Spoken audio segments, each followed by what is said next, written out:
안녕하세요. 계속된 열대야. 어젯밤 편히 주무셨나 모르겠어요. 편안하게 주무셨습니까? 찬양대 감사합니다. 오늘도 굉장히 날씨가 덥다고 합니다. 아침 일찍부터 나오셔서 교회 환경미화를 위해서 수고하신 환경미화부, 또 주차장이 비좁지만은 그래도 효율적으로 주차를 하기 위해서 애쓰고 계시는 주차부원들, 또 교회 학교 교사들, 그 외에 다른 많은 부서에서, 여러 부서에서 수고하시는 형제자매님들 정말 감사를 드립니다.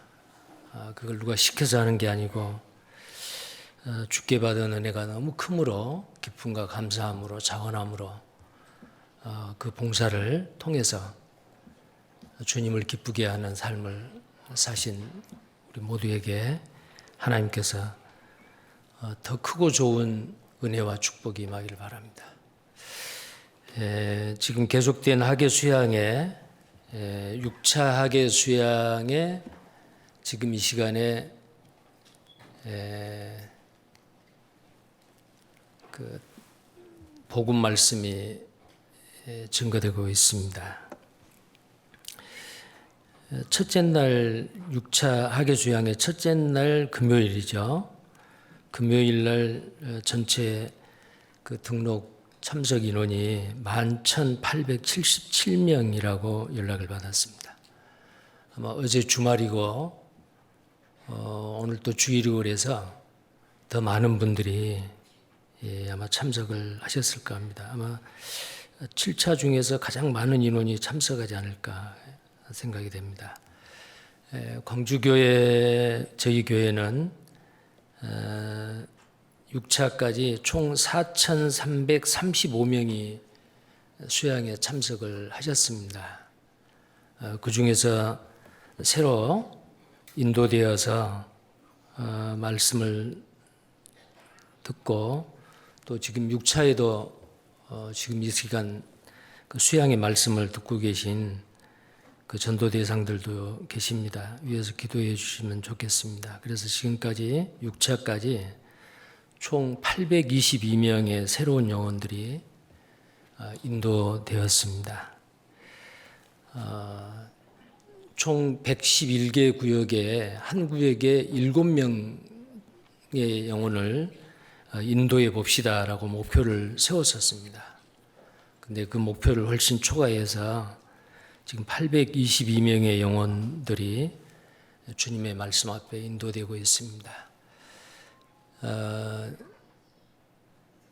이제 지금 진행되고 있는 6차 학예 수양회, 그 다음에 이제 7차 마지막 학예 수양회가 남겨져 있습니다. 전도하시려고 계획하고 기도하고 계신 분들, 마지막 한 차수 7차 학예 수양회가 또 우리에게 기회로 주어졌습니다. 최선을 다해서 이번 기회, 금년도 학예 수양의 기회를 놓치지 않도록 그렇게 하셨으면 좋겠습니다. 함께 기도하겠습니다. 전능하신 살아계신 우리 하나님 아버지, 영원토록 찬송과 경배를 받으시기에 합당하신 하나님, 오직 하나님을 경외하며 사랑합니다. 소망 없이 살던 우리에게 영원한 생명과 소망을 주시기 위해 높은 보좌 버리시고 낮고 천한 이 땅에 사람의 모양으로 오셔서 십자가에 피 흘려 죽으심으로 우리의 모든 죄를 대속해 주시고, 우리는 하는 일이 없어도 자격 없어도 오직 주님이 십자가에서 이루신 그 놀라운 사랑을 듣고 믿음으로 구원을 받게 되었습니다. 썩지 아니하고 새하지 않는 영광의 기업을 바라보며 우리의 남은 생에 썩을 것을 위해 심었는데 썩지 아니할 것으로 우리에게 약속해 주시고, 잠깐 있다 사라질 것을 주님 앞에 드렸는데 영원한 것, 영광의 멸류관으로 변화시켜 주신 하나님 아버지 감사합니다. 계속되어진 학예 수양에 많은 영혼들이 말씀 앞에 인도되어 또 6차 학예 수양의 말씀을 듣고 있습니다. 많은 영혼들 주님 앞에 돌아오게 하시고 구원받게 하시고 하나님께 영광이 되고 우리에게 큰 기쁨과 위로가 될 수 있도록 하나님 역사하시고 도와주옵소서. 위에서 수고하시는 모든 형제 자매님들의 그 손길 위에 하나님의 은혜 위에 은혜를 더하시고 더 좋은 곳으로 영광으로 갚아주시옵소서. 또 우리 광주교회 계속되어진 교회 리모델링 하나님 안전사고 없이 무사히 안전하게 성공적으로 그 일이 마쳐질 수 있도록 하나님 도와주시고 많은 형제 자매님들의 기도와 관심과 참여 가운데 그 일이 순적히 이루어질 수 있도록 하나님 도와주시기를 원합니다. 또 해외에서 수고하신 선교사님들 그리고 어려운 여건 가운데서 믿음을 지키고 복음을 전하고 있는 많은 형제 자매님들 손길 위에 주님 능력을 더하시고 은혜를 더해 주옵소서. 또 이 시간 우리 형제 자매님들 어떤 형편, 어떤 처지에 있든지 간에 하나님 아버지 주님께서 필요한 합당한 은혜의 말씀으로 용기를 주시고 위로해 주시고 남은 생에 더욱 열심을 품고 주를 섬기며 썩지 아니하고 새하지 아니하는 그 영광을 바라보며 믿음으로 순종하며 살 수 있도록 주님 은혜를 더해 주옵소서. 이 시간 시종을 주 성령님께서 함께 하시고 하나님의 크고 놀라운 그 하나님의 뜻을 깨달아 알게 해 주옵소서. 주 예수님 이름 받들어 기도드립니다. 아멘.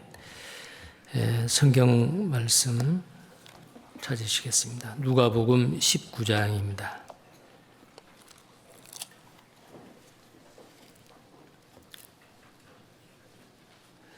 누가복음 19장입니다. 28절부터 44절까지 누가복음 19장 28절부터 44절까지 교독하겠습니다. 예수께서 이 말씀을 하시고 예루살렘을 향하여 앞서서 가시더라.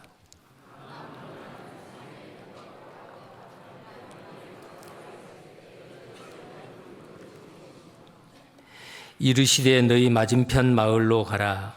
그리로 들어가면 아직 아무 사람도 타보지 않은 나귀 새끼에 매여 있는 것을 보리니 풀어 끌고 오너라.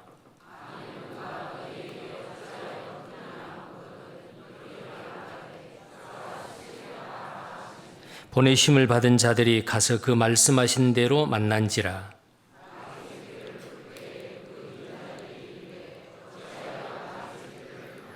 대답하되 주께서 쓰시겠다 하고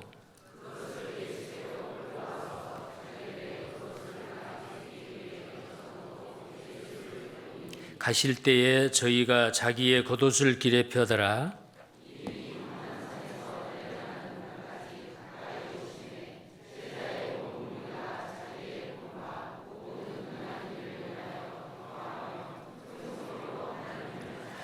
가로되 찬송하리로다. 주의 이름으로 오시는 왕이여, 하늘에는 평화여, 가장 높은 곳에는 영광이로다 하니.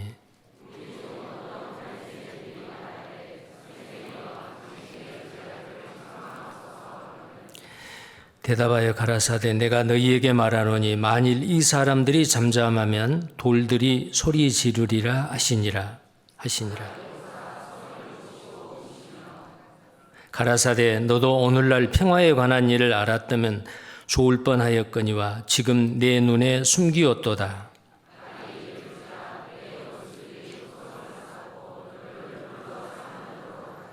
44절 함께 읽겠습니다. 또 너와 및 그 가운데 있는 네 자식들을 땅에 메어 치며 돌 하나도 돌 위에 남기지 아니하리니 이는 권고받는 나를 내가 알지 못함을 인함이니라 하시니라.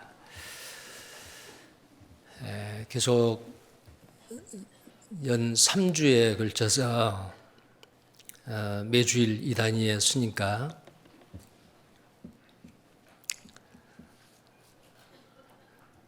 좀 실증나지 않아요? 저도 굉장히 부담이 됩니다. 한 주 쉬고 하든지 아니면 좀 뜸뜸이 하든지 그건 모르겠는데 연달아서 3주를 우리 강주교회 주일 설교를 하게 되니까 굉장히 부담이 되고 더 많은 기도가 되어집니다. 어떤 주제의 말씀을 할까? 제가 지금까지 설교를 신약만 계속하지 않고 신약 말씀을 하다가 그 다음 주에는 구약 말씀을 하다가 이렇게 금년에는 번갈아 했거든요. 근데 이번에는 연달아 3주를 계속을 하다 보니까 첫 번째 구원받은 삭개오라는 주제로 누가복음 19장을 선택을 했습니다. 그러다 보니까 그 다음 말씀도 해야겠다라는 생각이 들어서 잘하였다 착하고 충성된 종아라는 그 주제로 문화의 비유의 말씀을 지난 주일에 했습니다. 그리고 구약으로 넘어가려고 보니까 그 다음 말씀을 꼭 해야겠다 싶은 생각이 들어서요. 오늘 주제의 말씀은 주님이 앞서가신 예루살렘을 향해, 주님이 앞서가신 예루살렘을 향해. 주님이 예루살렘을 앞서가셨는데 우리도 그 뒤를 따라서 예루살렘을 향해 가야겠다라는 그런 생각으로 오늘 이 주제의 말씀을 드리려고 합니다. 이 누가복음 지난주까지 드렸던 문화비유의 말씀은 삭개오의 집안에서 많은 사람이 모여있을 때에 말씀을 했습니다. 그때에 여리고에 모여있던 많은 군중들이 이제 예수님이 우리 여리고를 거쳐서 예루살렘을 올라가신다고 하는데 지금까지 예수님의 소문이 아주 파다했죠. 많은 기적과 이적을 행하고 각색 병든 자를 낫게 하고 죽은 자도 살리시고, 자, 이런 능력을 가지신 분이라면 틀림없이 이분이 우리가 기다렸던 메시아이다. 로마가 우리를 지배하고 지금 600년 동안 강대국의 식민지 국가로서 고통을 받고 있는데 이 강한 로마를 축출해내고 이스라엘을 독립시켜 줄 수 있는 분은 오직 메시아이다. 그런 기대를 가진 거예요. 자, 그래서 그런 오해를 하고 있던 그 군중들에게 예수님께서는 문화 비유를 한 겁니다. 내가 왕위를 받으러 먼 나라로 간다. 먼 나라로. 자, 그것은 하나님의 나라가 당장 임하는 것이 아니고 먼저 예루살렘에 가서 고난을 받으시고 십자가에서 죽으시고 난 이후에 부활 승천하셔서 오랜 기간이 지난 후에 왕위를 받아서 다시 이 땅에 와서 하나님의 나라가 이 땅 위에 이루어질 것을 그들이 오해하고 있는 부분을 바로잡아 주는 게 바로 문화의 비유였다라고 말씀을 드렸습니다.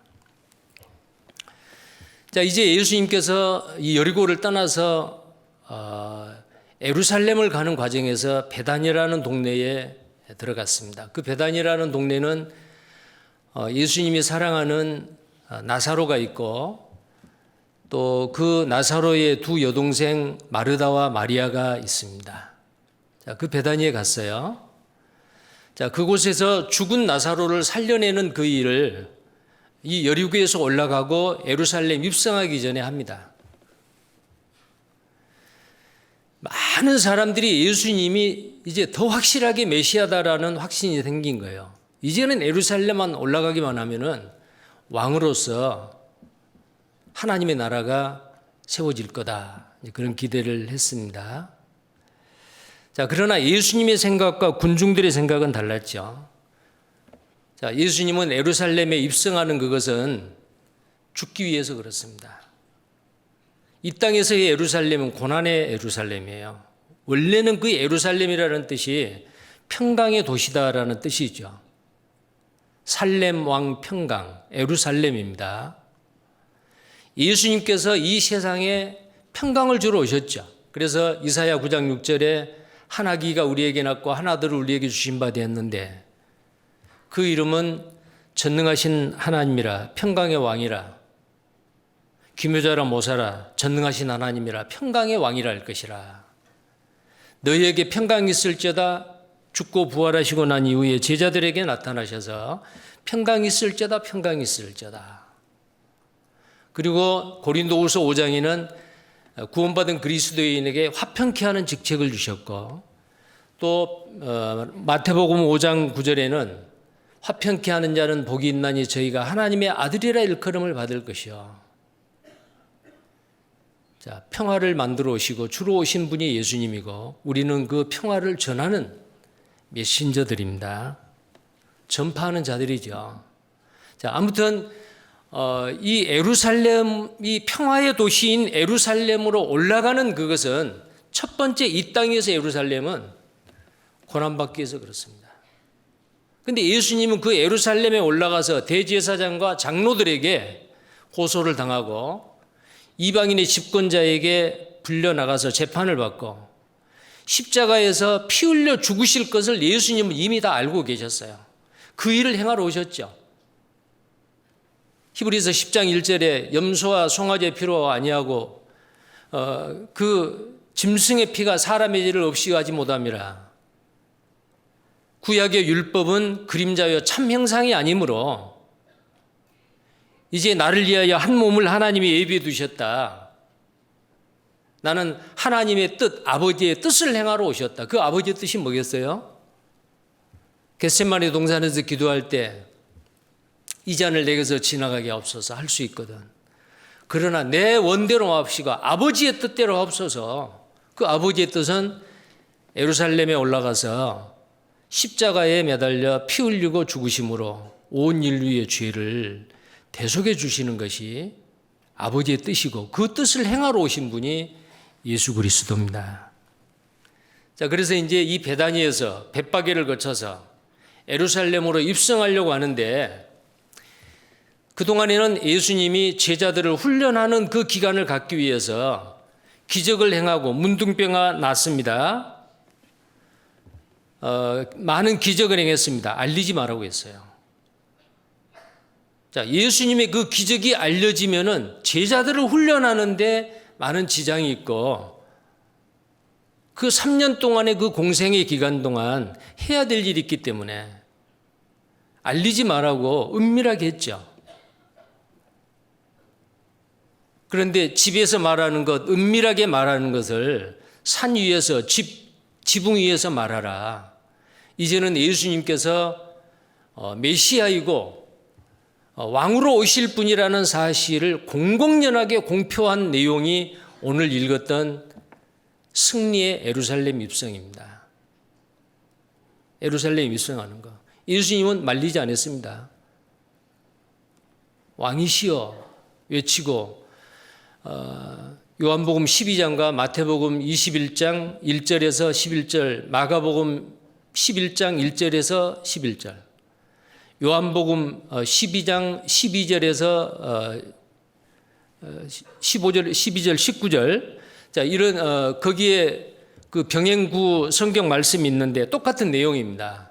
자, 거기에 보면은 호산나 찬송을 하고 종려나무 가지를 꺾어서 땅에다가 깔고 흔들어 대고 예수님의 제자들은 새끼 나귀의 등에다가 자기의 겉옷을 벗어서 안장을 만들고 그것을 보았던 온 무리들은 자기의 겉옷을 벗어서 땅에 깔고 예수님이 타신 그 새끼 나귀가 지나가도록. 이것은 바로 왕에 대한 존중의 표시죠. 그때 예수님은 그들을 말리지 않았습니다. 그런데 서기관과 바리새인들은 예수님에게 말했어요. 당신을 왕이라고 하는데 선생, 다른 사람을 왕이라고 찬양을 하고 존중을 하는데 서기관과 바리새인, 시기 질투에 가득 차 있는 예루살렘의 종교가들은 예수님을 선생이라고 이야기를 하고 당신의 제자들이 찬양하고 외치는 걸 금하소서 그렇게 말을 하니까 예수님께서 뭐라고 말하세요? 그들이 외치지 아니하고 그들이 찬송하지 아니하면 돌들이 찬송할 것이다. 말 못하는 돌이 외칠 거다 그 말이요. 자, 왜 예수님은 이렇게 공공연하게 말했죠? 이제는 예수님은 죽음을 앞두고 예루살렘을 입성을 하고 있는 거예요. 자, 근데 이 예루살렘 왜 갑니까? 죽으러 가는 거예요. 내가 그곳에 가면은 내가 핍박받고 고난받고 죽는 곳이다. 그러면 가겠어요, 우리가? 근데 예수님은 그렇지 않았어요. 예루살렘의 아픔과 고통이 기다리고 있다는 걸 알면서도 예수님은 순회 설교를 하는 가운데 두루 돌아다니면서 공생을 하는 가운데 예루살렘으로 올라갈 것을 마음에 결심을 했습니다. 죽기로 결심했다 그 말이에요. 그 일을 하러 오셨지만, 자, 그래서 이 예루살렘을 향해 주님께서 앞서가신 예루살렘을 향해 우리도 그 길을 따라가야 안 되겠어요? 자, 누가복음 9장 51절을 한번 보시죠.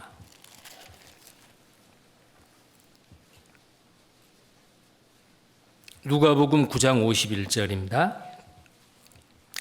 함께 읽겠습니다. 예수께서 승천하실 기약이 차감해 예루살렘을 향하여 올라가기로 굳게 결심하시고, 자, 여기에 예수께서 승천하실 기약이 차갔다. 승천하시기 전에 해야 될 일이 있잖아요. 십자가에서 우리 죄를 대속하기 위해서 그 십자가의 고난이 있어야 되고 그 고난 후에 부활의 영광이 있어야 되고 그리고 부활하신 예수님께서 40일 동안 예수님의 죽으심과 부활하심을 증거해야 되고 그리고 승천하셔야 되잖아요. 근데 이 성경에 승천하실 기약이 차갔다. 제자들은 모르는 거예요. 자, 제자들은 예수님이 십자가에서 고난받으려고 하니까 절대 그런 일이 있어서는 안 됩니다. 내가 맡겠습니다라고.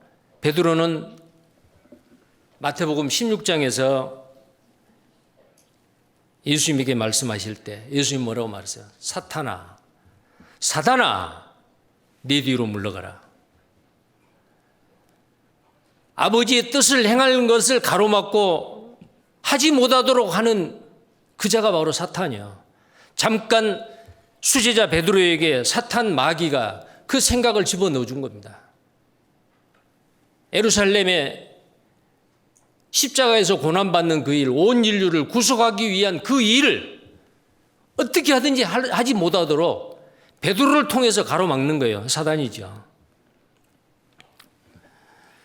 자, 근데 이 예수님은 이 누가복음 9장 51절에 예루살렘을 향하여 올라가기로 굳게 결심했다. 공생의 초기에 예루살렘에 가신 적이 있습니다. 12살 때 예루살렘에 가서 유월절 때 육신의 부모님과 함께 갔던 일도 있습니다. 공생의 초기에 갔던 일도 있습니다. 이제 이 누가복음 9장 51절에 예루살렘을 향하여 올라가기로 굳게 결심한 것은 죽으러 간다 그 말이에요. 자, 그러면은 십자가에서 죽기까지 예수님의 그 마음속으로 한번 생각해 보십시오. 어쩌면은 아브라함이 자기 아들 이삭을 데리고 종들과 함께 장작더미를 메고 칼을 들고 불씨를 가지고 모리아 산에 자기 아들, 사랑하는 독자 아들 이삭을 번제로 드리려고 3일 길을 갔을 때의 그 가는 과정에서의 그 아브라함의 마음이 어땠을까요?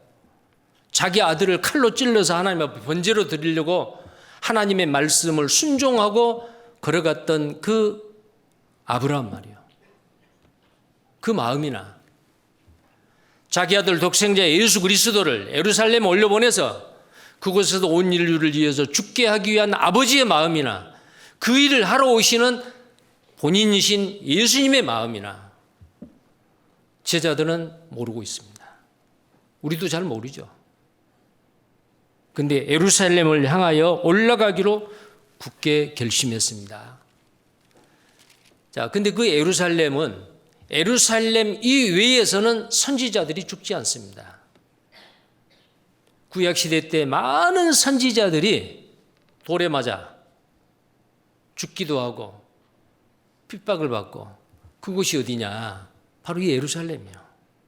이것은 바로 선지자로서, 제사장으로서, 왕으로서 오신 그 예수님이 선지자들이 핍박받고 죽었듯이 그 예루살렘에서 죽을 것을 이야기하는 거예요. 누가복음 13장입니다. 죽으러 올라가는 거예요. 누가복음 13장 33절입니다. 제가 읽겠습니다. 33절부터. 그러나 오늘과 내일과 모레는 내가 갈 길을 가야 하리니 선지자가 예루살렘 밖에서는 죽는 법이 없느니라. 자, 선지자가 예루살렘 밖에서는 죽는 일이 없다 그 말은 예루살렘에서 죽는다 그 말이에요. 선지자들이. 예수님도 모세와 같은 선지자지요. 하나님의 뜻과 말씀을 전하는 선지자. 오셔서 예루살렘에서 죽으러 가시는 거예요. 34절에 예루살렘아 예루살렘아 선지자들을 죽이고 네게 파송된 자들을 돌로 치는 자여, 암탉이 제 새끼를 날개 아래 모음같이 내가 너희의 자녀를 모으려 한 일이 몇 번이냐. 그러나 너희가 원치 아니하였도다. 보라, 너희 집이 황폐하여 버림받으리라. 내가 너희에게 이르노니 너희가 주의 이름으로 오시는 이를 찬송하리로다 할 때까지는 나를 보지 못하리라 하시니라.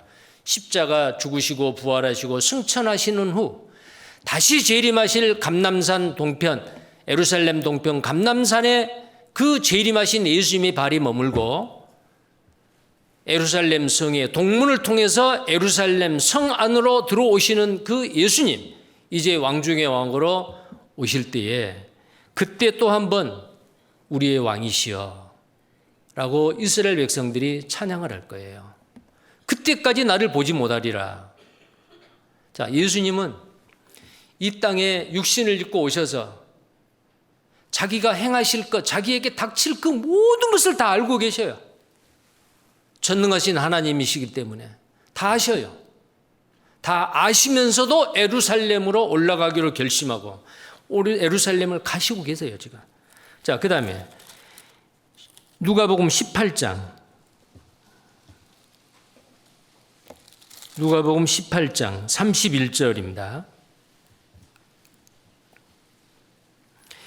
예수께서 12제자를 내리시고 이르시되 보라, 우리가 예루살렘으로 올라가노니 선지자들로 기록된 모든 것이 인자에게 응하리라. 인자가 이방인들에게 넘기워 희롱을 받고 능욕을 받고 침뱉음을 받겠으며 저희는 채찍질하고 죽일 것이니 저는 3일 만에 살아나리라 하시되, 제자들이 이것을 하나도 깨닫지 못하였으니 그 말씀이 감추였으므로 저희가 그 이르신 바를 알지 못하였더라. 예수님의 죽으심과 부활하심을 이제 세 번째 말씀하신 거예요. 그래도 제자들은 깨닫지 못했다 그랬죠. 남자 제자들은 깨닫지 못했는데 여자들은 그래도 깨달았어요.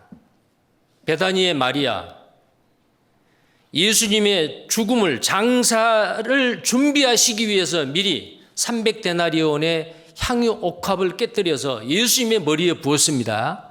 그것은 예수님의 죽음과 장사를 미리 하시는 거예요. 부은을 냈죠, 제자들이. 이 비싼 것을 팔아서 가난한 자에게 주었으면 300데나리온이 되었을 텐데.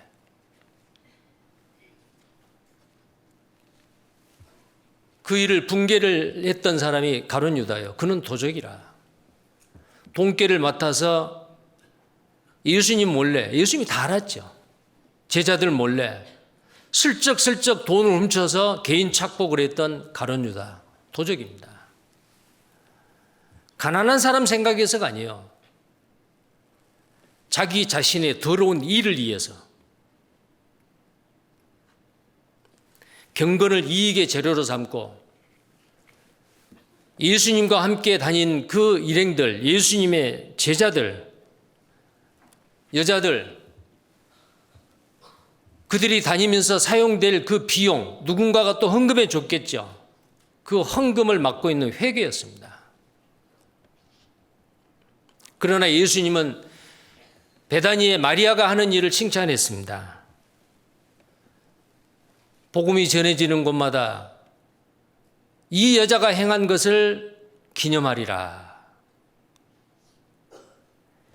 육신의 생각을 가진 사람들의 그 눈과 그 사람들의 생각 속에는 복음을 위해서, 주님의 영광을 위해서 드려지는, 헌신되고 희생되어지는 그 물질 돈이 낭비고 허비라고 생각을 했습니다. 그런데 주님 오실 때까지 이 복음이 전해지는 곳마다 온전한 헌신과 희생으로 드려지는 그 물질, 그것이 계속되리라, 기념되리라 그랬잖아요. 그 베다니에 간 거예요. 자, 그 베다니, 여리고에서 베다니로 올라간 거예요. 자, 그래서 이제 이 여리고를 입성을 하려고 하는데요. 자, 이 여리고에 입성하신 것은 아까 말씀드린 대로 십자가에 죽기 위해서 그랬죠. 자, 그래서 우리 구원받은 그리스도인은 주께서 받은 그 고난의 자취를 따라오게 하려 함이라.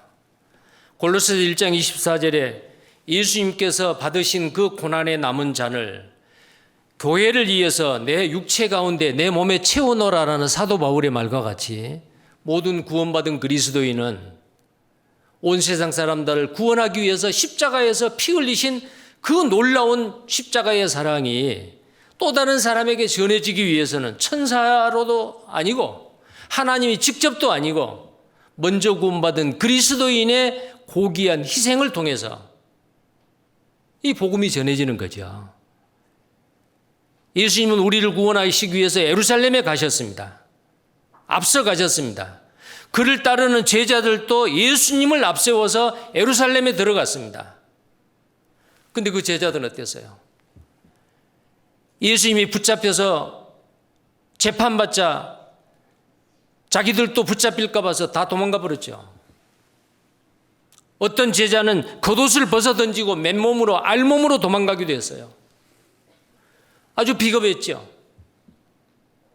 그러나 예수님께서 그 비겁한 제자들에게 보혜사 성령을 보내시고 비겁한 사람들이 용감하게 됐습니다. 성령 주시는 성령을 통해서 성령 충만함을 받고 우리는 보고 들은 것을 말하지 않을 수 없다. 가룟 유다를 제외한 예수님의 제자들 거의 대부분은 다 순교하고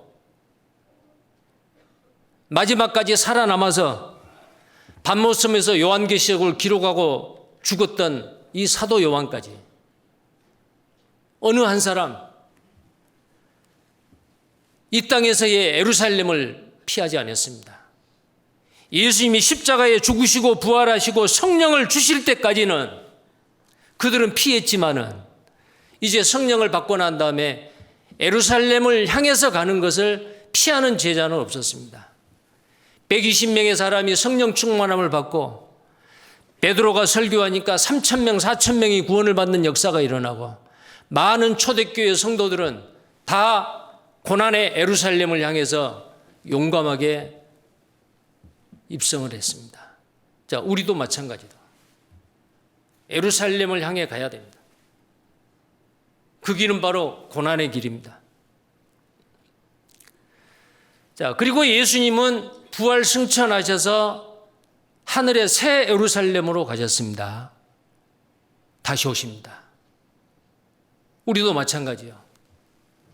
이 땅에서는 고난의 예루살렘을 향해 가야 되고 그리고 우리가 가는 그 길은 하늘의 새 예루살렘을 향해서 가는 천국 가는 길을 가고 있습니다. 자, 그래서 이 예루살렘이 두 개요. 이 땅에 있는 예루살렘은 고난의 예루살렘이고 하늘에 있는 예루살렘은 영광의 예루살렘입니다. 요한계시록 21장을 찾으시겠습니다.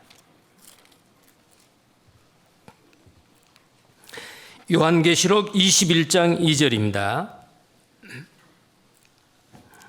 같이 읽겠습니다. 또 내가 보매 거룩한 성 새 예루살렘이 하나님께로부터 하늘에서 내려오니 그 예비한 것이 신부가 남편을 위하여 단장한 것 같더라. 여기에 거룩한 성 새 예루살렘이죠. 천국입니다. 이게 천국의 성이에요. 또 10절을 보시겠어요. 이 새 예루살렘에 대해서 쭉 그 성곽이 뭘로 되어 있고 문은 문은 열두 보석으로 되어 있고 그 성 안에 천국의 성 안에 들어가는 그 문은 바로 진주와 같더라. 자, 그 천국에 대해서 근데 이 천국이 바로 새 예루살렘이요. 10절입니다. 21장 10절 요한계시록 21장 10절 함께 읽겠습니다. 성령으로 나를 데리고 크고 높은 산으로 올라가 하나님께로부터 하늘에서 내려오는 거룩한 성 예루살렘을 보이니 하나님의 영광이 있음에 그 성의 빛이 예루살렘 성입니다. 거룩한 성 예루살렘 성이에요. 지극히 귀한 보석 같고 벽옥과 수정같이 막더라. 그 성의 그 바닥은 유리정금 같더라.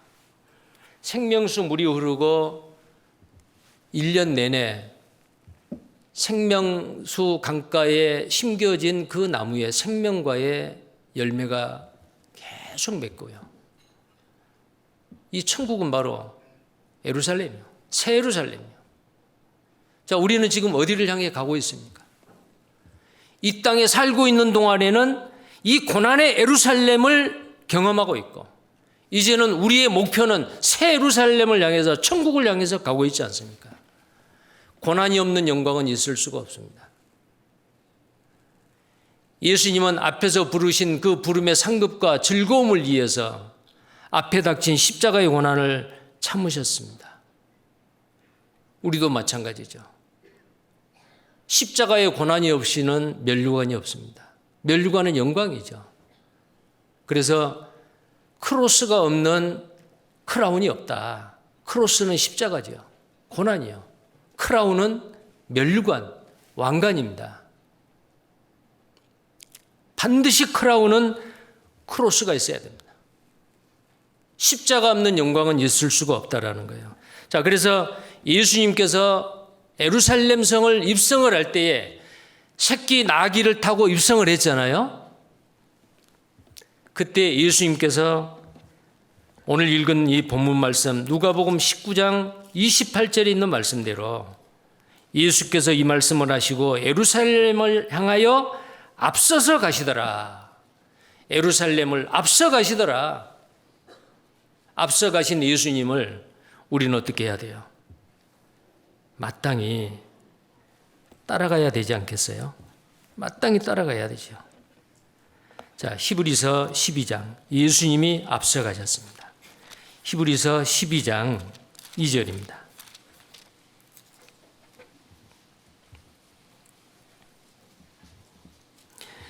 히브리서 12장 2절입니다. 믿음의 주여 또 온전케 하시는 이인 예수를 바라보자. 저는 그 앞에 있는 즐거움을 위하여 십자가를 참으사.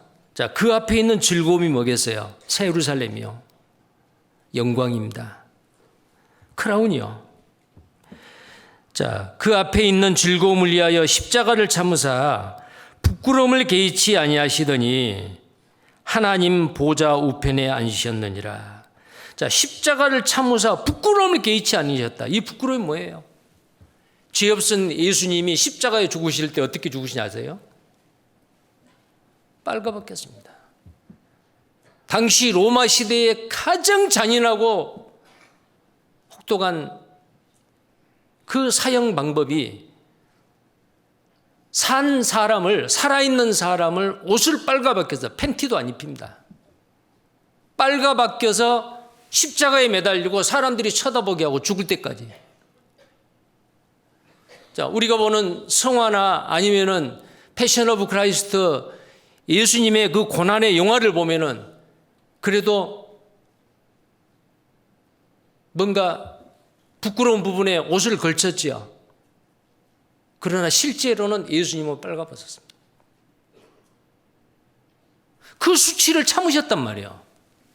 왜 그랬을까요? 예수님이 받은 그 수치와 고통을 당할 사람이 누가 있어, 우리 중에. 근데 예수님은 나를 위해서, 우리를 위해서 그 수치를 참아냈습니다.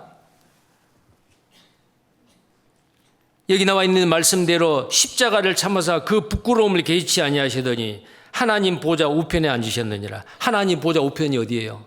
새 예루살렘. 십자가의 고난이 있었기 때문에 예수님에게 영광이 있었습니다. 첫 번 오신 예수님은 고난받으러 오시는 메시아예요. 다시 오신 예수님은 왕 중의 왕으로 왕위를 받아가지고 이 땅에 오셔서 1000년 동안 아담이 실패했던 것, 이 땅을 다스리고 천년왕국 이후에 새하늘과 새 땅에서 영원히 우리와 함께 영광을 누리며 사실 우리 주님. 자, 그 고난의 길을 앞서 가시면서 우리에게 본을 보이셨다라고 말씀하셨습니다. 베드로전서 2장입니다. 베드로전서 2장.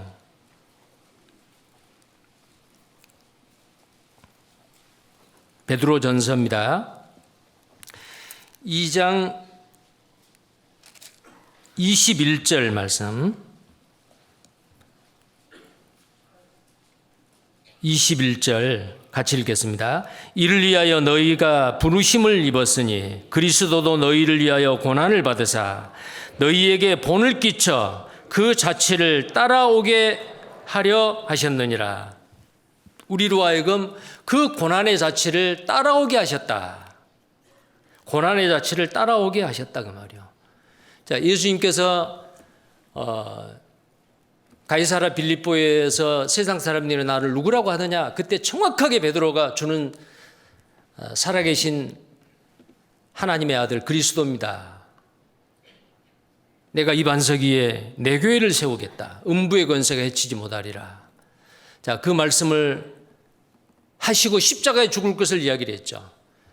베드로가 반대했죠. 사단아, 내 뒤로 물러가라. 그때 하시는 말씀이 있습니다. 제자들에게. 누구든지 자기 십자가를 지고 나를 쫓으라고. 그 십자가가 뭐예요? 예루살렘 갈보리 언덕에서 짊어지셨던 그 십자가, 이제 구원받은 모든 그리스도인들에게, 제자들에게, 예수님의 사도들에게만 아니에요. 모든 제자들에게, 모든 그리스도인들에게 자기 십자가를 지고 나를 쫓으라. 십자가가 뭐예요? 사형틀이에요. 죽는 거예요. 십자가는 나의 모든 것을 다 버리고 포기하는 거예요. 예수님이 다 버렸습니다. 포기했습니다. 자기 목숨까지도 교회를 위해서 주셨습니다. 각자 그 십자가를 지고 조출하는 거예요. 예루살렘을 향해서 가자라고 하는 것은 그 십자가를 지고 가는 겁니다. 자, 마태복음 16장입니다. 마태복음 16장 24절.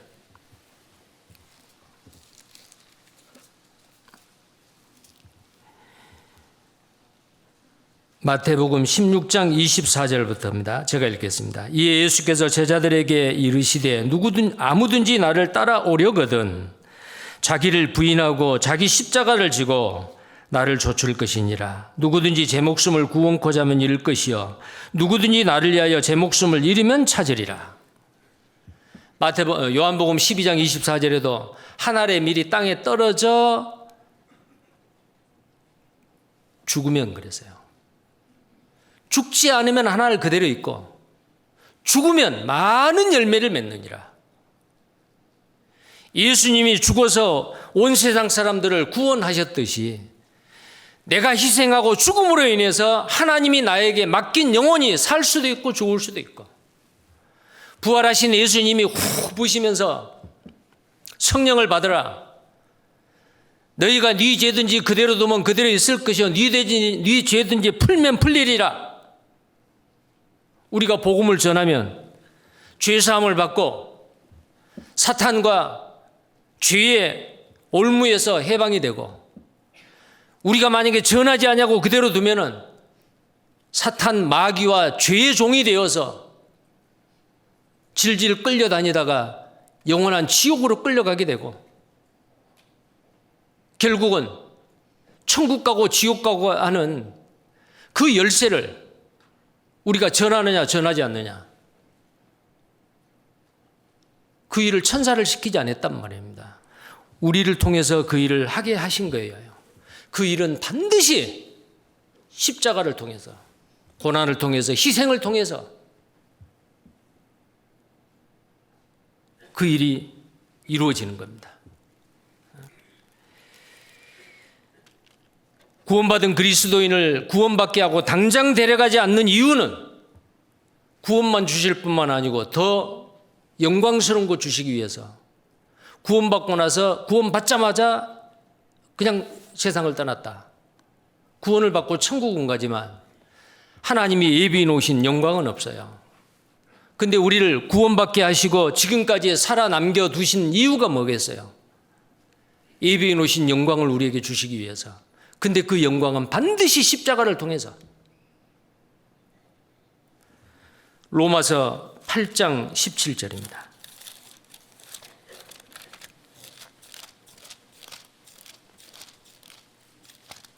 로마서 8장 17절입니다. 같이 읽겠습니다. 자녀이면 또한 후사, 곧 하나님의 후사여 그리스도와 함께한 후사니 우리가 그와 함께 영광을 받기 위하여 고난도 함께 받아야 될 것이니라. 영광을 받기 위해서 반드시 십자가를 져야 되고 예루살렘을 향해서 가야, 이 땅의 예루살렘을 향해서 가야 된다 그 말이에요. 그러나 이 고난은 우리가 받을 영광과 고난을 비교하면 좋게 비교할 수가 없어요. 18절에 생각건대 현재의 고난은 장차 우리에게 나타날 영광과 촉히 비교할 수 없도다. 이 세상에서의, 이 땅에서의 예루살렘에서의 그 고난은 만약에 투자로 생각한다면 지극히 작은 것 투자했는데 나중에 얻는 것은 엄청난 것을 얻는 거예요. 이 땅에서의 고난은 장차 얻을 영광과 좋게 비교할 수 없다.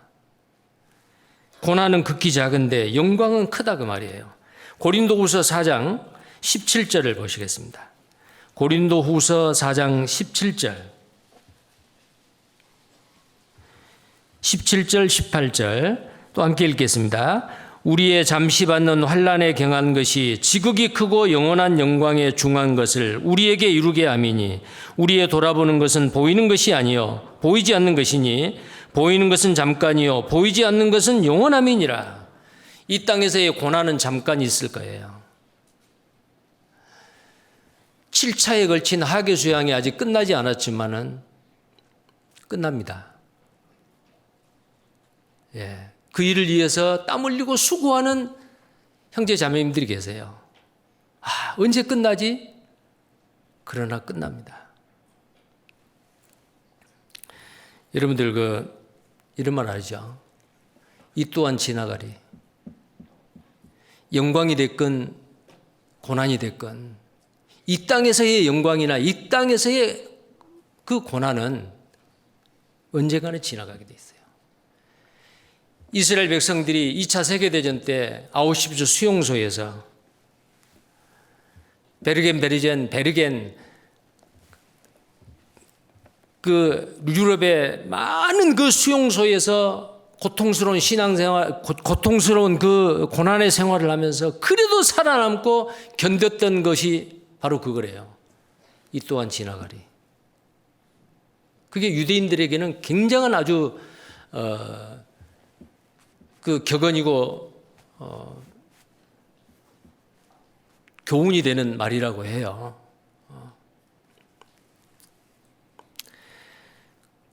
그런 말이 있죠.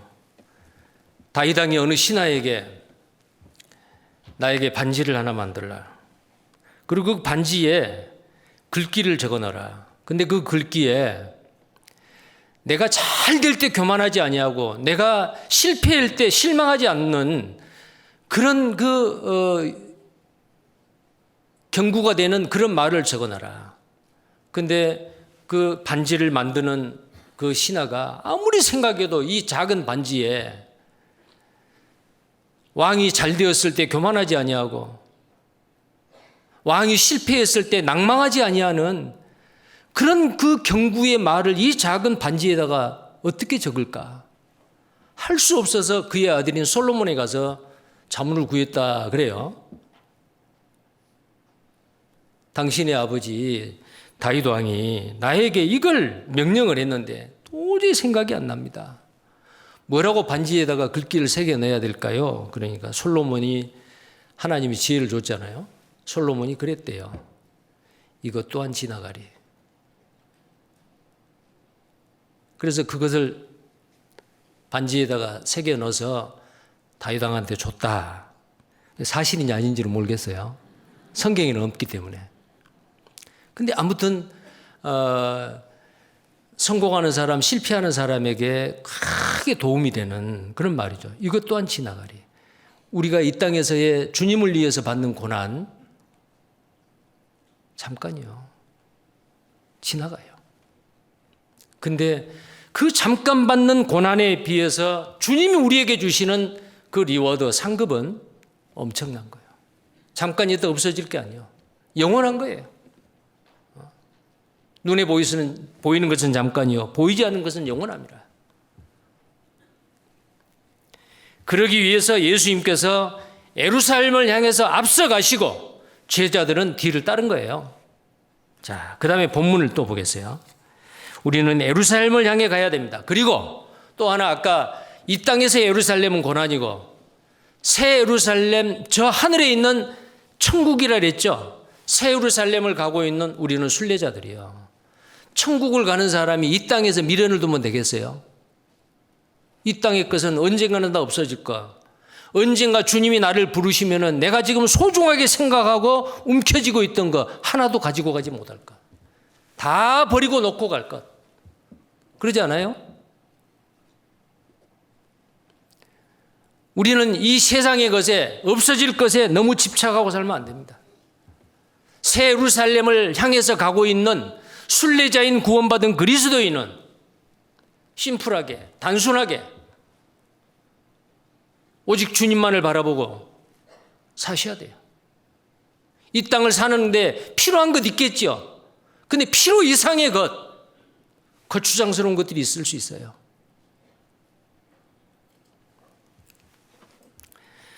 자, 다시 본문 말씀을 보시겠습니다. 누가복음 19장입니다.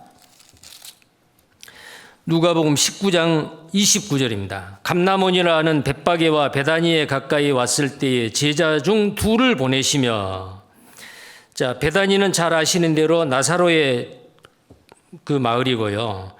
아마 벳바게는 베다니에서 예루살렘으로 가는 그 길에 아마 그 사이에 있는 것 같아요.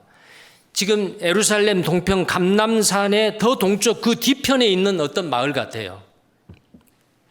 근데 이 벳바게에 이르렀습니다. 자, 이 벳바게라고 하는 그 뜻은 바로 무화과 나무의 집이다라는 뜻이요. 베라는 것은 벳이라는 뜻은 베들레헴 할 때 떡집이라는 뜻입니다. 마찬가지로 이 벳 할 때 그 벳은 집이라는 뜻이고 파게는 영어로 피그, 무화과예요. 아마 그 동네에 무화과 나무가 많이 있었던 것 같아요. 벳파게, 무화과의 집이다, 무화과 나무 집이다라는 그런 뜻을 가지고 있는 이 벳바게, 예수님이 오셨어요. 제자들과 함께 예루살렘을 향해 가고 있죠. 30절, 이르시되 너희 맞은편 마을로 가라.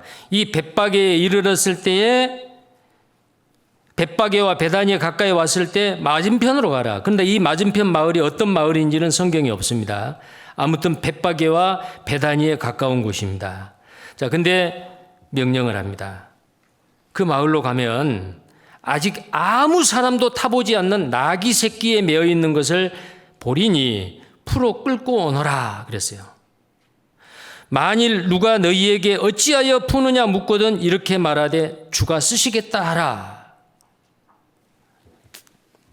아무 사람도 타보지 아니하는 새끼 나귀입니다. 나귀 새끼요. 근데 마태복음 21장에는 그 어미 나귀하고 새끼가 같이 매여 있었어요. 물론 그러면 이게 이 차이가 성경의 어떤 모순이냐? 그렇지 않습니다. 어미하고 새끼하고 매어 있는데 이 예수님께서는 예수님이 직접 타야 될 나귀는 어미 나귀가 아니에요. 어미 나귀는 누군가가 탔어요. 아무도 타보지 아니하는 나귀 새끼입니다. 이거 뭘 이야기할까요? 깨끗하고 순결한 나귀요. 아무도 타보지 않았으니까요. 예수님은 죄 없으신 분이죠. 죄를 알지도 못하신 분입니다. 예수님은 깨끗하신 분이요, 거룩하신 분이요, 순결하신 분이요. 그분은 더러운 것, 깨끗이 못하는 것 근접할 수 없어요. 예수님이 문둥병자들, 창기, 그들을 가까이 했던 이유는 뭐예요? 그 죄인을 가까이, 세리와 창기를 가까이 했던 그 이유는 바로 뭐냐면은 죄로 말미암아 고통받고 있는 그 영혼들을 구원하기 위해서 가까이 한 것이지, 그들이 짓는 그 죄를 함께 지으려고 하는 게 아니잖아요.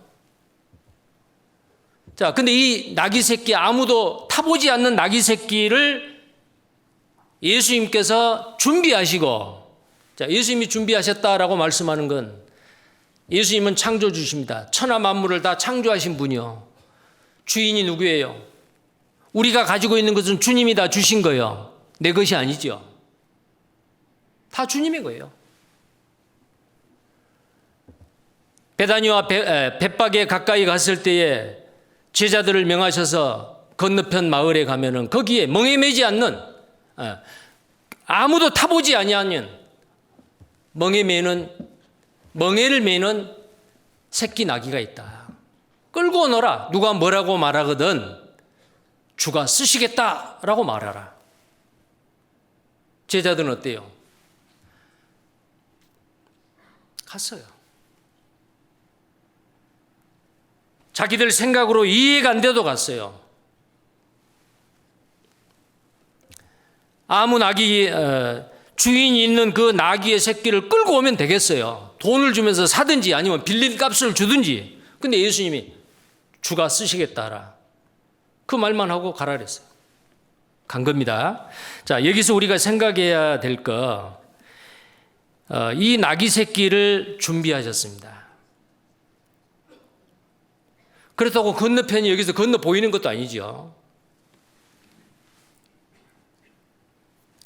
제자들이 보았으면은 저기 있네요 그랬겠죠. 보이지도 않습니다. 그러나 예수님이 다 보고 계세요. 나다나엘이 무화과 나무에 있을 때에 네가 무화과 나무에 있을 때 내가 다 보았느니라. 멀리 있는 무화과 나무에 밑에 있는 나다나엘을 아무도 보지 못했는데 예수님은 보았다고 했어요.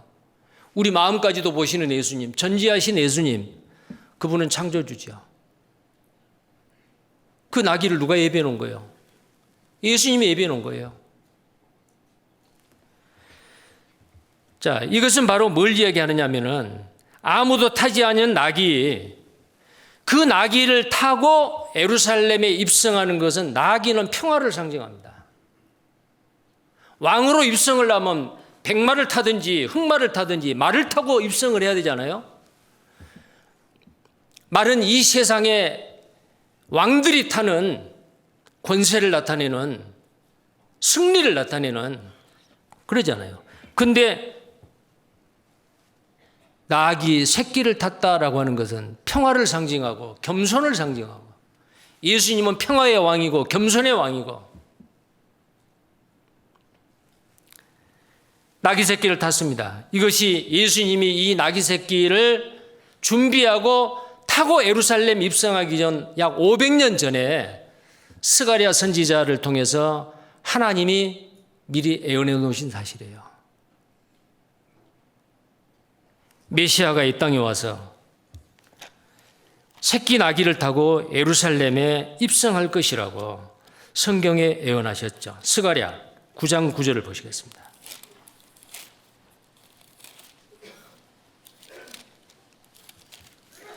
스가랴 9장 9절입니다. 함께 읽겠습니다. 시온에 따라 크게 기뻐할지어다. 예루살렘에 따라 즐거이 부를지어다. 보라, 내 왕이 내게 임하나니 그는 공의로우며 구원을 베풀며 겸손하여서 나귀를 타나니 나귀의 작은 것 곧 나귀 새끼니라. 자, 나귀 새끼를 탈 것에 대해서 예언을 했죠. 구약 성경에 예수님이 초림할 것에 대해서는 예언은 약 320가지의 예언이 있습니다. 재림도 예언돼 있죠. 자, 근데 이 초림의 예언이 300가지 이상의 예언이 문자 그대로 다 이루어졌습니다. 지금 오늘 우리가 살펴보고 있는 이 누가복음 19장에 나와 있는 승리의 예루살렘 입성, 새끼 나귀를 타고 입성하시는 그 예수님의 그 모습은 500년 전에 예언된 스가랴 선지자의 예언을 성취하고 있는 거예요.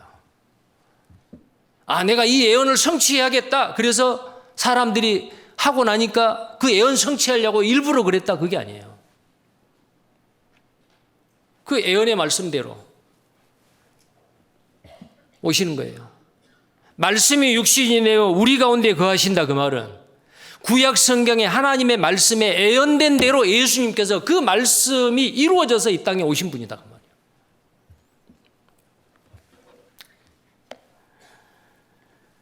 하나님께서는 이 땅에서 구원받은 그리스도인들이 주님을 섬기는 데 필요한 것들을 미리 다 준비해 놨어요.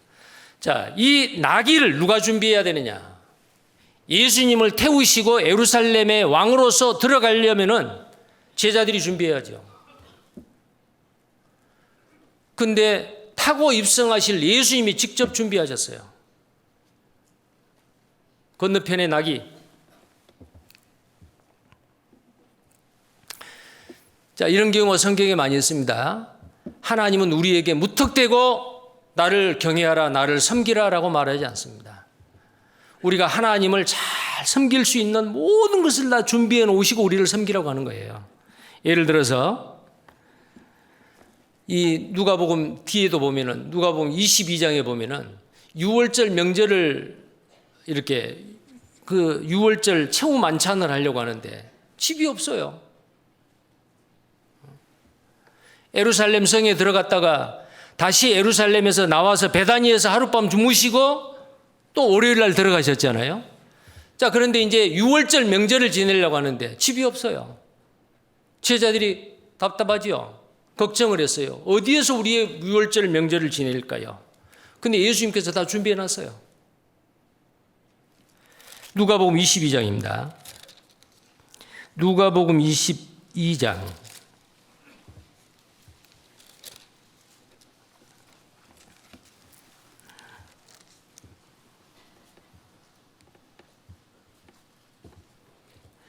자, 유월절을 예비하라 그러니까 제자들이 이렇게 말합니다. 9절, 22장 9절. 여짜오되 어디서 예비하기를 원하시나이까? 10절, 이르시되 보라, 너희가 성내로 들어가면 물 한 동이를 가지고 가는 사람을 만나리니 그의 들어가는 집으로 따라 들어가서 그 집 주인에게 이르되 선생님이 내게 하는 말씀이 내가 내 제자들과 함께 유월절을 먹을 객실이 어디 있느냐 하시더라 하라. 자, 그렇게 하니까 어때요? 12절에 그리하면 저가 자리를 베푼 큰 다락방을 보이리니 거기서 예비하라 하신대 저희가 나가 그 하시던 말씀대로 만나 유월절을 예비하니라. 예수님이 미리 그 여자를 물동이 이고 간 여자를 만난 것도 아니고 하나님, 예수님은 절대자이십니다. 하나님이 다 사람의 마음을 주관하시고 모든 것을 준비해 놓으셨어요.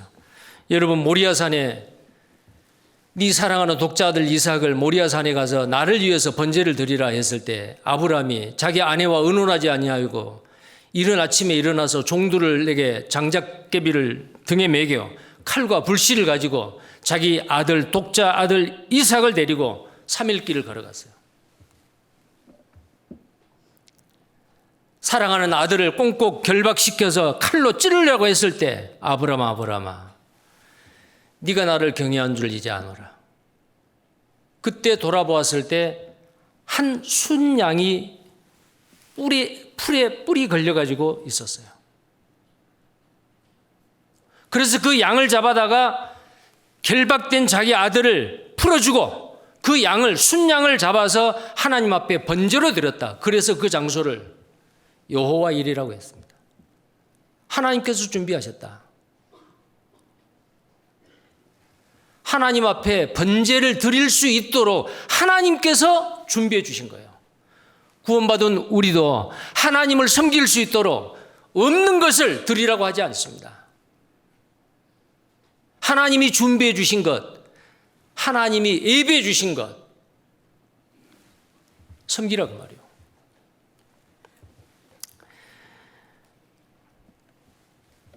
멍에 매는 나귀 새끼를 주님이 예비하시고 그 나귀를 끌고 오라고 하셨듯이 마찬가지입니다. 솔로몬에게 지혜를 주시고 이스라엘 백성을 다스리도록 하셨습니다. 만약에 솔로몬에게 지혜와 총명이 없었으면 어떻게 다스립니까? 그리스도인에게 성령을 주시고 땅끝까지 이르러 내 증인이 되리라. 사도행전 1장 8절에 예루살렘을 떠나지 말고 기다리라. 성령이 너희에게 임하시면 너희가 권능을 받고 예루살렘과 온 유대와 사마리아와 땅끝까지 이르러 내 증인이 되리라. 내가 가면 보혜사 성령을 너희에게 보내주겠다. 자, 우리에게 주님이 명령하십니다. 때를 얻든지 못 얻든지 전하라. 저는 담대함이 없는데요. 저는 부끄러운데요. 숙기가 부족한데요. 자, 주님은 우리에게 주십니다. 용기도 주시고 능력도 주시고 성령의 충만함을 주십니다. 내가 할 수 없는 이것을 내 안에 계신 주님이 하실 수 있도록 그리스도인에게 성령을 주십니다. 그리고 그리스도인에게 필요한 주님을 앞으로 섬기는데 잘 섬길 수 있도록 모든 것을 주십니다. 지혜가 부족하거든 후히 주시는 하나님께 구하라. 야고보서 1장 5절에 지혜가 부족하는 자는 지혜를 구하라 그랬죠. 구하라. 구하라고 했어요. 내 이름으로 무엇을 구하든지 내가 시행하리라. 내 말이 너희 안에 거하면 너희가 구하는 대로 내가 주리라. 없는 것을 하나님은 요구하시는 분이 아니에요. 하나님은 모든 것을 은사로 우리에게 주십니다. 자기 독생자 아들 예수 그리스도를 주신 아버지가 무엇을 못 주겠느냐라고도 말씀하셨죠. 로마서 8장 32절입니다. 자, 찾으시겠습니다. 로마서 8장 32절.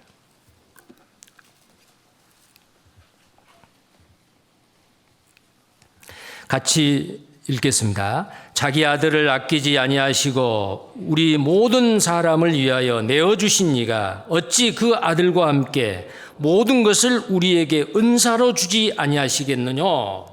자, 은사가 뭐예요? 선물이죠. 하나님이 주시는 위에서 주시는 그 은사 선물 말입니다. 아들을 주신 아버지께서 무엇을 못 주겠느냐. 자, 그 무엇을 속에는 하나님을 주님을 잘 섬길 수 있도록 하나님 주셔요. 섬길 수 있도록. 자, 그다음에 또 여기서 생각해 볼 수 있는 게 아까 본문 누가복음 19장에 아무도 타지 아니하는 낙이라고 제가 잠깐 말씀을 드렸는데 아직 아무도 타보지 아니하는 낙이 새끼입니다. 30절에. 19장 30절에 아무도 타지 않은 낙이 새끼. 아무도 타지 않았다 그 말은 순결하고 깨끗하다 그 말이에요. 예수님은 누가 탄 낙이 타지 않았습니다. 아무도 타지 않은 순결하고 깨끗한 그 나귀를 타십니다. 주님은 그걸 받으세요. 깨끗한 걸 받으세요. 구약시대 때에 하나님은 흠없는 제물을 요구하셨습니다. 신명기 17장 1절입니다. 신명기 17장.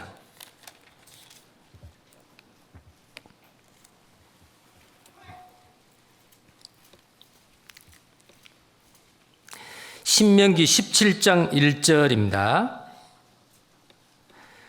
무릇 흠이나 악질이 있는 우양은 내 하나님 여호와께 드리지 말지니 이는 내 하나님 여호와께 가증한 것이 됨이니라. 흠 있는 것을 하나님 앞에 드리면 가증하다 그랬어요.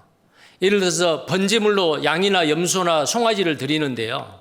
애꾸는 눈이 이상하다, 꼬리가 빠졌다, 다리가 하나 짧다, 털이 빠졌다, 피부병이 있다. 자, 이런 제물을 하나님 앞에 드리면 그 드리는 사람은 가증하다고 했어요. 하나님은 깨끗한 것, 순결한 것 받으신 분이요. 그래서 예수님은 아무도 타보지 아니하는 나귀 새끼, 그 순결한 나귀 새끼를 타고 예루살렘에 입성을 했습니다.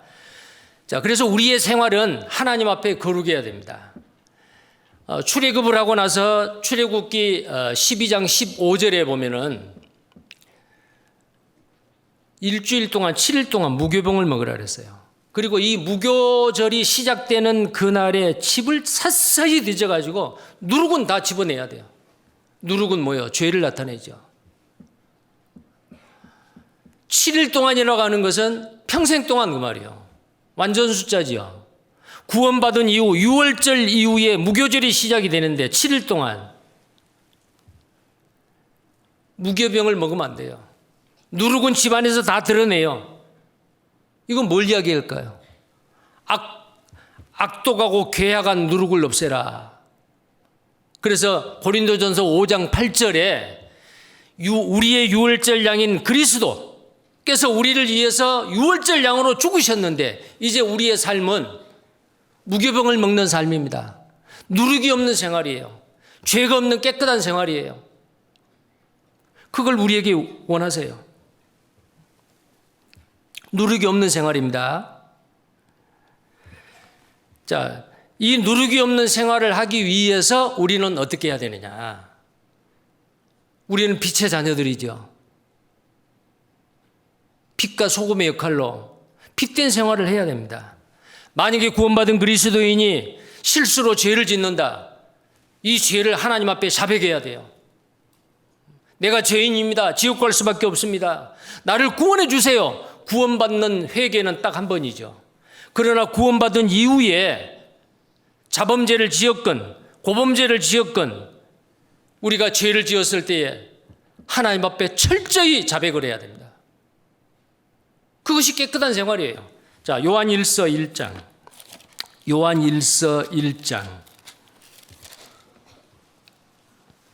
7절입니다.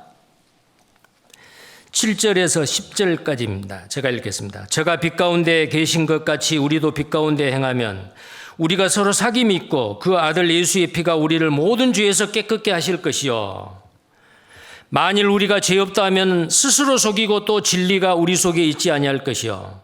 만일 우리가 우리 죄를 자백하면 저는 미쁘시고 의로우사 우리 죄를 사하시며 모든 불의에서 우리를 깨끗하게 하실 것이요. 만일 우리가 범죄하지 아니하였다 하면 하나님을 거짓말하는 자로 만드는 것이니 또한 그의 말씀이 우리 속에 있지 아니하니라. 자, 이 요한 1서는 구원받은 그리스도인에게, 거듭난 그리스도인에게 하는 말씀이에요.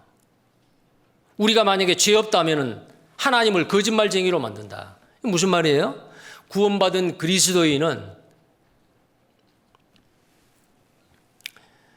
죄의 형벌에서는 구원을 받았어요. 앞으로 내가 혹시 무슨 죄를 지었다 할지라도 그 죄에 대한 형벌은 받지 않습니다. 그러나 죄의 권세에서는 아직 구원을 받지 못했어요. 죄의 권세, 내 속에 있는 이 죄성이 사탄과 함께 마귀가 내 죄성을 충동질해서 어느 때 어느 장소에서 나로 하여금 부지 중에 죄를 짓게 만들고 어떨 때는 고의적으로 죄를 짓게 만들어요. 그래서 구원받은 그리스도인이 나는 이제 죄를 하나도 짓지 않는다, 그렇게 말하는 건 거짓말이다 그 말이에요. 그럼 우리가 깨끗한 생활을 해야 되는데 구원받고 난 이후에 깨끗한 생활은 뭐예요? 하지 말라는 것을 안 해야 돼요. 하라는 것을 해야 돼요. 선을 행할 줄 알면서도 행치 않은 건 죄다 그랬죠. 그럼 우리가 주님이 우리에게 요구하신 거 하라는 거 다 하고 삽니까? 못하지요. 못한 건 많지요. 죄를 짓는 거예요. 그때마다 우리는 어떻게 해야 돼요? 자백해야 돼요. 하나님, 제가 이렇게 못 살고 있네요. 제가 또 실수로 이런 허물을 지었네, 죄를 지었네요. 자백해야 됩니다. 그러면 저는 미쁘시고 의로우사 우리 죄를 사하시고 구원받은 그리스도인이 짓는 죄에 대해서 사한다, 그 말은 징계를 내리려다가 내리시는 거예요. 그게 사하는 거예요. 모든 불의에서 우리를 깨끗게 하실 것이요, 점점 깨끗한 생활, 이게 바로 우리의 성품이 성화되어가는 삶이잖아요. 자, 이런 삶을 우리가 살아야 돼요. 순결하신 것, 거룩하신 것을 원하시고 흠이 있는 것을 원하지 아니하고 점과 흠이 있는 것을 드리는 것은 여호와께 가증하니라. 우리의 삶을 둘러봐야 됩니다. 내 삶이 깨끗지 않는 것, 숨겨놓은 누룩이 있는가 살펴보셔야 돼요. 솔직하게 자백하고 빛 가운데 드러내셔야 됩니다. 자, 그렇게 하셔야 되고요.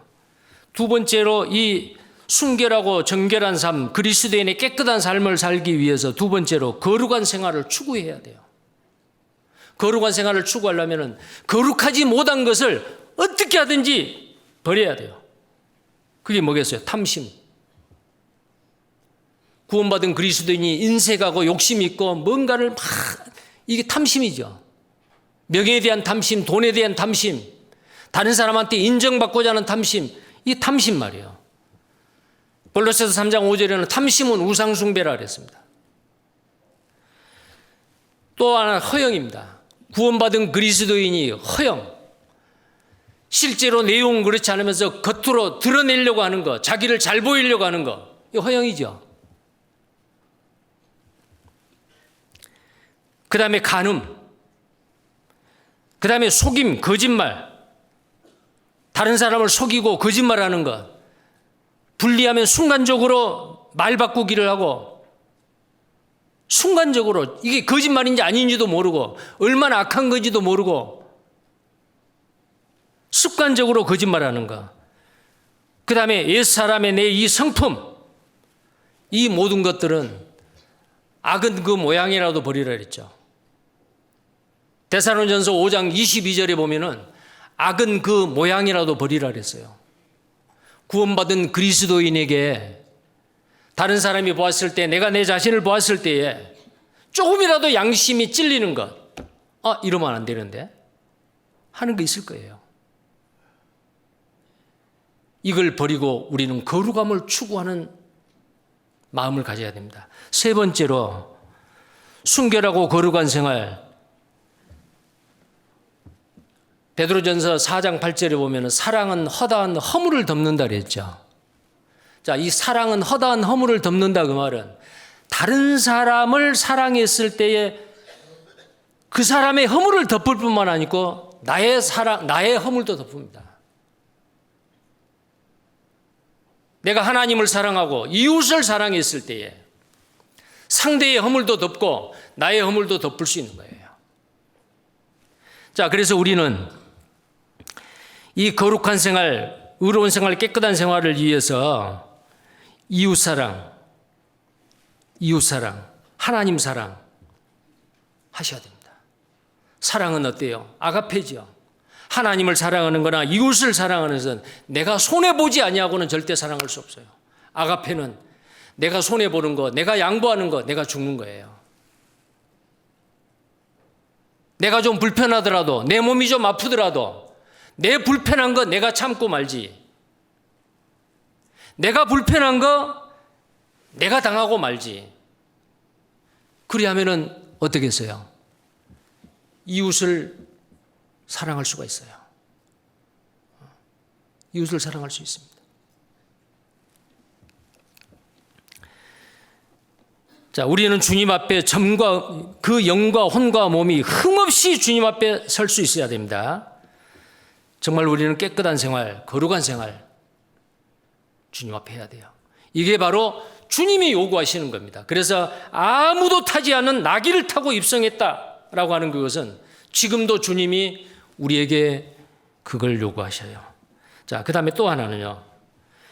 31절 34절에 보면은 누가 뭐라고 그러다랑 주가 쓰시겠다고 하라 그랬죠. 주가 쓰시겠다고 하라.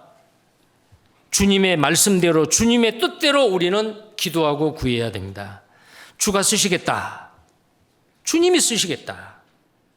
우리는 먼저 그의 나라와 그의 의를 구해야 됩니다. 만약에 이 제자들이 건너편에 가가지고 낙이 어미와 새끼가 매어 있는데 그 주인한테 가서 이거 우리가 좀 쓰려는데 좀 주세요. 그러면 줬을까요? 내가 쓰려고 하는데요. 내가 사용하려고 하는데요. 안 줬을 거예요. 누가 쓰신다고요? 주가 쓰시겠다. 그 말을 하니까 이 주인이 허락을 해줬어요. 이 주가 누구예요? 천지 만물을 창조하신 창조주이신 예수님입니다. 내가 누리고 있는 것, 내가 가지고 있는 이 모든 것은 주님의 것입니다. 주님의 것이에요. 자, 그리고 우리가 그 나귀 주인에게 주가 쓰시겠다라고 말했을 때에 그 주인이 허락을 했잖아요. 우리도 마찬가지요. 주님 앞에 주님 이것이 필요합니다. 뭐 하려고? 주님을 섬기는 데 필요합니다. 주가 쓰시겠다는 거예요. 그리고 누구든지 대접을 받고자 하는 대로 너도 남을 대접하라. 그게 황금률이죠. 대접을 받고자 하는 대로 대접하라. 사람에게는 그런 마음을 가져야 됩니다. 내가 이걸 원하는데 구하는 거죠. 그런데 나는 인색하고 나는 양보하지 아니하고 그런데 내가 그런 대접을 받으려고 해요. 아니죠. 자, 그 다음에 또 하나 생각해 볼게. 31절하고 34절에 누가복음 19장 31절 34절에 나귀 새끼의 주인의 입장에서 우리 각자 자신을 한번 생각해 보겠어요. 자, 나귀의 주인입니다. 주가 쓰시겠다. 그러세요. 가져가십시오. 구원받은 그리스도인에게 주님이 이걸 요구하실 거예요. 어떨 때는. 네 운전하고 다니는 자동차 좀 쓰려고 하는데 누가요? 주님이요. 그럼 우리가 뭐라고 말해야 돼요? 주님 언제 쓰시려고요? 야, 네 구역에 그 차 없는 그 할머니 할아버지 계시잖아. 주일날 좀 태워드려야지. 누가 쓰시겠다는 거예요? 주님이 쓰시겠다는 거예요. 그러면 그때 어떻게 해야 돼요? 내 가족 태워가야죠.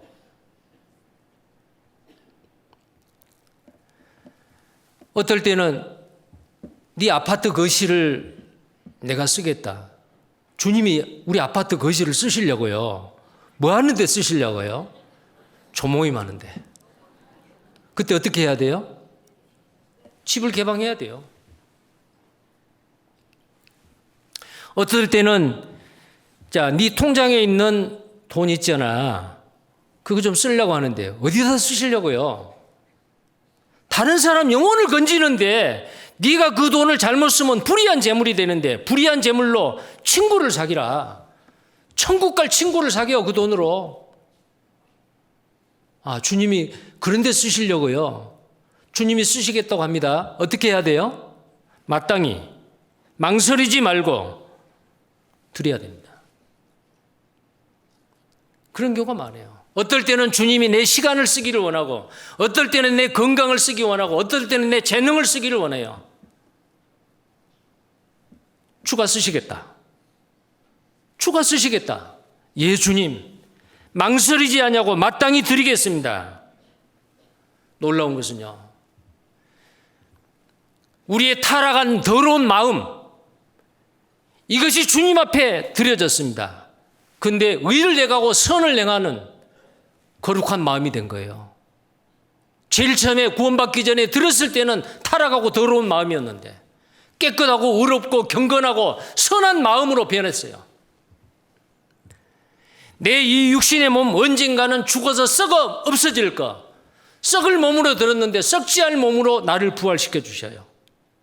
나는 썩을 것으로 들었는데 주님은 썩지 아니할 영광스러운 것으로 변화시켜 줘요. 그런 게 많죠. 오병이의 기적 아시죠? 너희 중에 먹을 것이 있느냐? 없는데요. 200데나리온을 들여서라도 이게 여기 모여있는 사람들 다 먹일 수가 없어요. 빌립이 빨리 계산했어요. 그리고 외딴 들판이었기 때문에 어디 가게에 가서 사올 수도 없어요. 너희에게 뭐가 있느냐? 어떤 아이가 자기 먹으려고 싸온 빵 5개하고 물고기 2마리입니다. 구운 물고기 2마리입니다. 가져오라. 물고기 2마리와 빵 5개를 예수님의 손에 들렸습니다. 예수님이 쓰시겠다니까 예수님한테 들었습니다. 주님 앞에. 어떤 일이 일어났죠? 남자만 5,000명이 먹고 여자들, 아이들 다 먹고 12광주리가 가득히 남았어요. 주님이 나에게 주가 쓰시겠다라고 했을 때 내가 드리면은 그렇게 변화돼요. 바뀌어져요. 주님이 쓰시겠다는 재물과 물질은 천국 은행에 천국의 돈으로 환전이 됩니다. 하늘의 보화와 영광으로 바뀌어져요. 놀라운 일 아니에요? 작은 것, 지극히 작은 것 드렸는데 크고 놀라운 것으로 하나님이 바꿔주셔요. 제가 지난번에도 말씀드렸죠. 하계 수양회를 갔다 오신 분들 첫날 입을 다 벌렸을 거예요. 와, 대단하다. 좋다. 믿음관에 들어가서 말씀을 들으면서 허리도 안 아프고 이제는 다리도 안 아프고 그전 같았으면 몸을 몇 번 비틀었을 건데 야, 좋다. 이렇게 큰 집 좋다. 근데 내가 이 수양관을 위해서 헌금은 조금 했는데 내가 이렇게 큰 집을 소유하게 됐다니 하나님 감사해요. 아마 누구나 다 그런 마음이 들었을 거예요. 그 일은 한두 사람은 할 수 없잖아요. 지금 광주교회 리모델링이 되고 있어요. 왜요? 구석구석 누룩과 같은, 영적으로는 누룩과 같은 건강에 해롭고 보기 안 좋고 비효율적이고 위험이 도사리고 있고 구석구석을 지금 걷어내고 완전히 새로 거듭나는 이 광주교회 교회당이 거듭나게 하는 그 공사를 5개월에 걸쳐 합니다. 그러니까 불편하게 지금 여기 앉아 계시는 거예요. 자, 그 일이 저절로 될까요?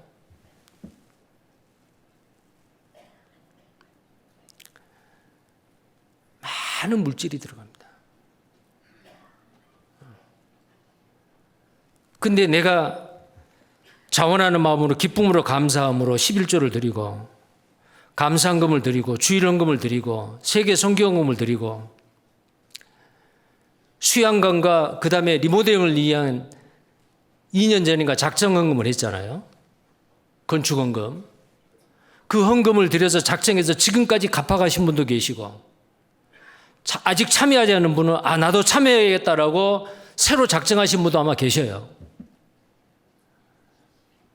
근데 이 일이 일어나고 있는데 나는 아무 일도 안 한다. 안 되죠. 왜? 주가 쓰시겠다. 뭘? 주님이 나에게 주신 거. 없는 것을 주님이 원하는 게 아니고 주님은 주님을 잘 섬길 수 있도록 준비해 놨어요. 예비해 놨어요.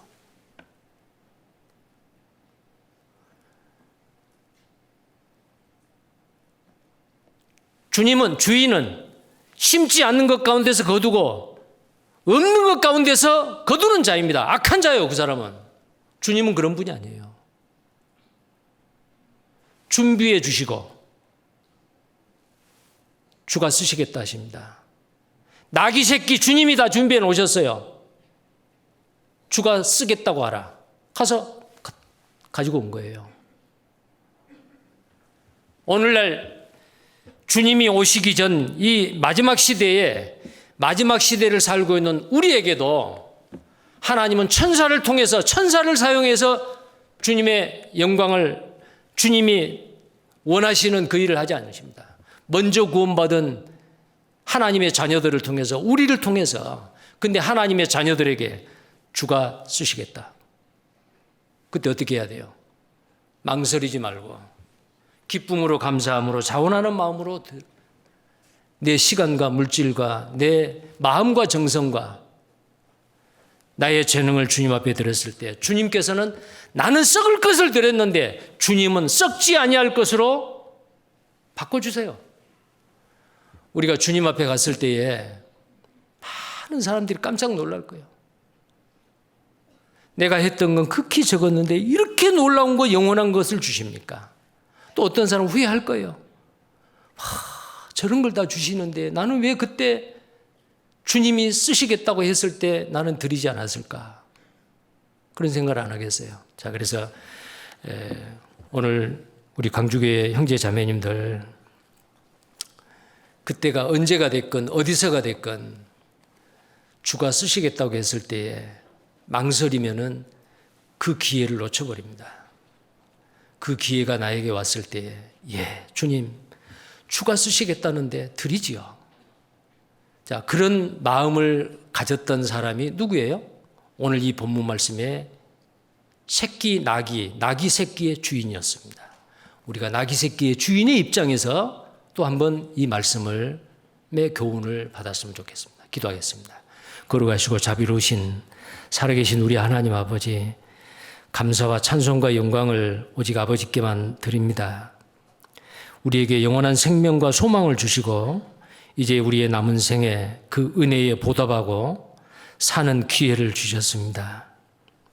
거룩하신 주님이 예루살렘을 입성을 할 때 아무도 타지 않았던 새끼 나귀를 탔듯이 거룩하신 주님께서는 우리에게 흠없고 점없고 거룩하고 깨끗하고 순결한 것을 원합니다. 주님이 쓰시겠다고 할 때에 망설이지 아니하고 주께서 예비해 놓으시고 준비해 놓으신 것을 기쁨과 감사함으로 드리게 해 주옵소서. 우리는 썩을 것을 드렸지만 주님께서 썩지 아니할 것으로 바꿔주시고, 잠깐 있다 없어질 것으로 우리는 드렸지만 영원한 것으로 변화해 주신 주님 감사합니다. 우리의 남은 생애를 가장 가치 있는 일에 우리의 삶을 투자하며 살게 해 주옵소서. 6차 학예 수양회 진행 중입니다. 함께 하시고 많은 영혼들 구원받게 해 주옵소서. 또 나머지 7차 학예 수양회도 은혜스럽게 성공적으로 행하게 해 주옵소서. 우리를 구원해 주신 주 예수님 이름 받들어 기도드립니다. 아멘.